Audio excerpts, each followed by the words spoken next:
Mr. Ashley, have you had an opportunity to review the pre-sentence report? Yes, Your Honor. Regarding the pre-sentence report, and I'll just note for the record that it was filed and provided to the parties on this past Monday, August 11th. I have had just today some opportunity to review with Mr. Bynum, Judge. And corrections, additions, or deletions of note, I take it, Your Honor? Yes. There are no corrections. There are no corrections or deletions of note, Your Honor. However, there are some issues with the pre-sentence report, and I just would direct the court to Rule 3:21-2 provides, of course, the court's familiar that before the imposition of sentence, and I'll skip to the relevant part, that the pre-sentence report should be prepared, and that report should contain any having all material having any bearing whatsoever on the sentence to be furnished to the defendant and the prosecutor. So that bearing in mind, Judge, that the pre-sentence report must contain any information that bears on this court's potential sentence, and then the subsequent section of that same statute, Judge, provides for examination in some cases. After the PSR or the pre-sentence report has been provided, the court may order, pursuant to NJSA 2C:44-6, Section C, a physical or mental examination of the defendant. And under that circumstance, Judge, I think there is a relevant portion missing from the pre-sentence report, although I've had some limited opportunity because of the timing of the report to discuss this with my client. I have conferred with his family. So, Your Honor, I would ask the court to take judicial notice that with respect to a section of the pre-sentence report set aside for representations regarding the defendant's mental health, and I do want the record to be precise, Judge. It reads as follows, Your Honor. It reads that this defendant, Judge, was interviewed and presented with longer dreads and facial hair. It should be noted he was in lockup at the MCACC and was not cooperative during the interview.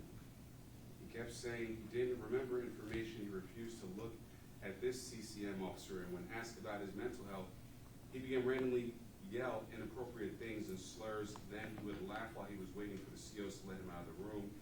He looked at the camera and just laughed while mumbling incoherently. Based on this note regarding the mental health question, Judge, and I would just first set forth, Judge, that further on that same page, which is page 13 of 22, it also, in response to questions about mental treatment history, it said it is unknown if the defendant has ever received any diagnoses, Your Honor. So I did, of course, knowing that there is well-established case law that a defendant's mental health is one of those things which is significant to this court's determination of the sentence, specifically under mitigating factor 2, the relevant case law sets forward, that there should be an exploration that the diagnoses of this defendant would have properly been included in this pre-sentence report, which the report itself concedes they are not. Upon receiving this, and for other circumstances which we'll address in a moment, Judge, I did have at least an opportunity first to speak with his family, and then just this afternoon to speak with Mr. Bynum about any previous contacts with the mental health institutions, and confirm from both parties there are previous contacts. The substance or extent of diagnoses are not at this time. However, based on what I just recited, Your Honor, and case law, more specifically, State versus Bailey, which is New Jersey Super, it's a case from 2024. Recently, cert was denied. That's 260 NJ 212. Specifically at page 331, the court there indicates that they're required to consider the nature and extent of any psychological issues in any sentencing. So, and I think further, State versus Lambert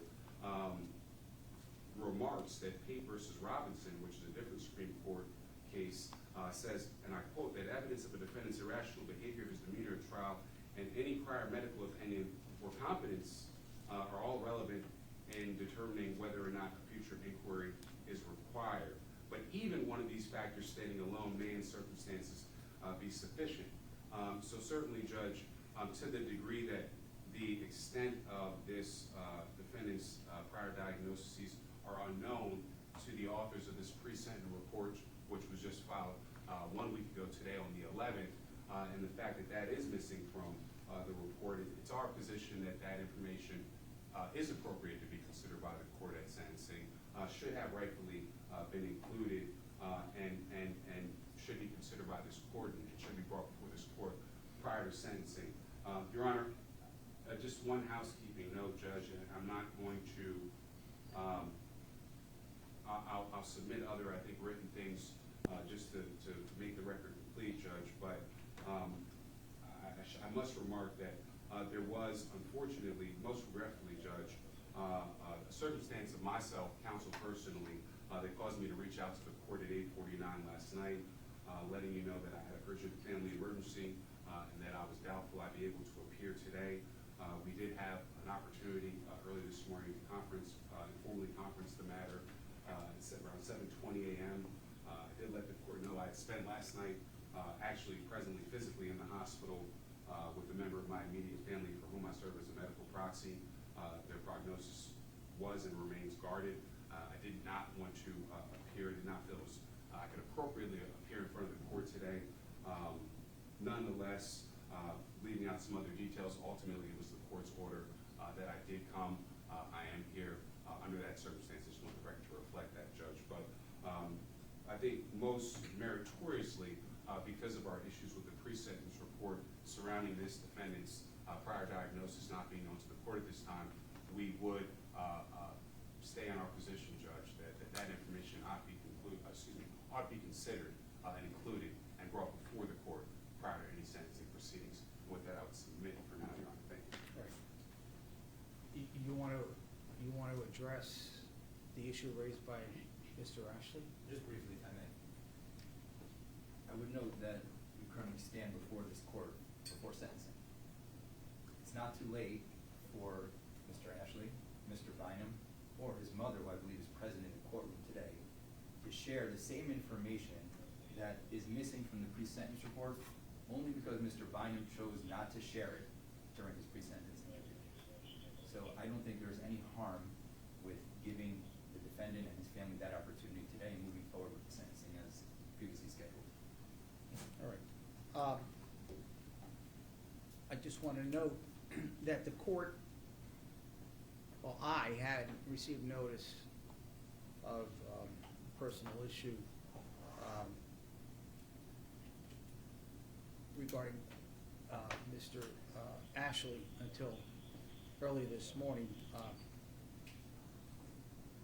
A email was sent Sunday evening to my law clerk and to the division manager's attention, and that wasn't brought to my attention until it was reviewed this morning.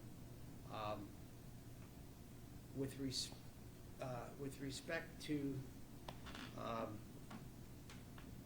the concern raised by Mr. Ashley,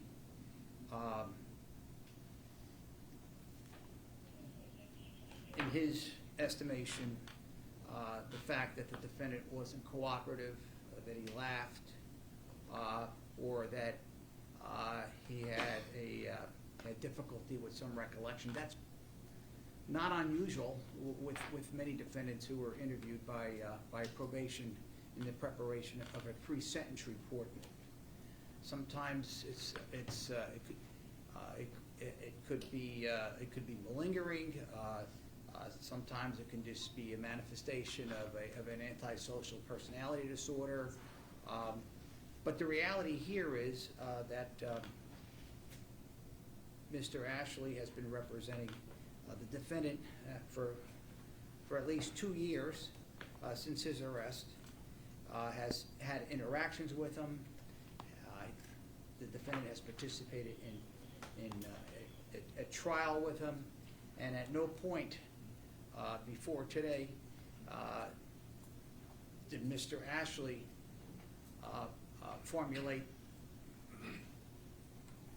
the belief that there may be a competency, I guess it's a competency issue that he's trying to raise. Under the law, everyone is presumed competent until otherwise shown, and there's no indication from what I've seen from the record here that merely because Mr. Bynum was not cooperative with probation in providing his mental and health history, that I'm to infer that there is a competency issue and that I should adjourn this sentence so that a psychological assessment can be conducted. The argument's noted for the record. Mr. Ashley, is there any other additions, deletions, or corrections? I do note the attorney name on the pre-sentence report is your father's name, and That certainly is one correction, Judge. And if I may just briefly understand the court's decision, I would just say that the issue of prior diagnoses had not come up. There was at least one time in trial where there was a slight outburst, which was of some concern. But I also just, I guess for completeness, Judge, would offer another passage from State versus Lambert that says the defendant's attorney's representations concerning competence is a factor that must be considered, noting that although courts are not required to accept without question the lawyer's representations concerning competence, an expressed doubt in that regard by one with the closest contact with the defendant is unquestionably a factor which should be considered, which I understand I believe the court has considered, but I nonetheless want to offer that. Thank you, Mr. Ashley. That's it? All right, I'll hear you with arguments, sir, with respect to your client as to sentencing. Thank you, Judge.